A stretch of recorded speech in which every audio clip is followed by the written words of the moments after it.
మరి కొంతమంది ఉన్నారు, ఆయనతో కూడా మాట్లాడదాం. మీరు ఎక్కడి నుంచి వచ్చారు? మేము అనుకుంటే దగ్గర ఉమ్మడివరం అండి. ఏ పర్పస్ కింద ఇక్కడికి వచ్చారు మీరు? ఇక్కడ ప్లేస్లు కొనుక్కుందామని వచ్చాం. ఎలా ఉంది ఇప్పుడు? మనం ఒకసారి వాతావరణం చూస్తే ఇక్కడ అంటే ఒక 15 రోజుల క్రితం ఒక రేట్ ఉంది, 15 రోజుల రిజల్ట్ తర్వాత ఒక్కసారికి ఇక్కడ భూముల రేట్లు అయితే ఆకాశాన్ని అందుతున్నాయి అంటున్నారు. ఇప్పుడు ఆకాశాన్ని అంటున్నాయి అని చెప్పేసి బయట వాళ్ళు అనుకుంటున్నారు. ఇక్కడ లోకల్గా తిరిగే వాళ్ళు అయితే ఇంకా డెవలప్మెంట్ ఎక్కువ వస్తుంది, ఇంకా రేట్లు మనకు అందుబాటులో ఉన్నాయి అని చెప్పేసి అనుకొని వచ్చిన వాళ్ళు ఇన్వెస్ట్మెంట్ చేస్తున్నారు. కొంతమంది ఏమో భవిష్యత్తులో మనం ఇంకా కొనలేమేమో అని చెప్పేసి కొనుక్కొని ఉంటే మంచిది అని చెప్పేసి ఇచ్చేస్తున్నారు. కొంతమంది ఏమో రీసేల్ చేసుకుంటున్నారు. మీరు ఒక విషయం క్లారిటీ చెప్పండి. వినుకొండలో మీరు మీ సొంత ఊరు, వినుకొండ నుంచి అమరావతి వరకు మీరు ఎంక్వైరీ చేసుకుంటూనే వస్తారు. అంటే ఆ ప్రాంతం నుంచి ఈ ప్రాంతం రావడానికి 70 కిలోమీటర్లు ఉంటుంది.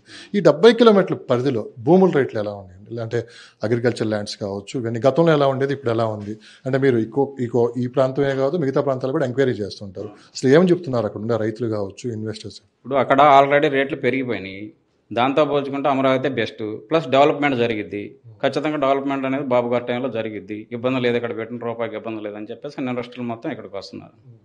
వినుకొండ నుంచి మధ్యలో మీకు నర్సరావుపేట, సత్తెనపల్లి 2 కాన్స్టిట్యున్సీలు జరుగుతాయి. ఈ మధ్యలో ఎట్లా జరుగుతుంది? ఇప్పుడు ఈ మధ్యలోనైనా ఎక్కడైనా మొత్తం ఆగిపోయిందండి.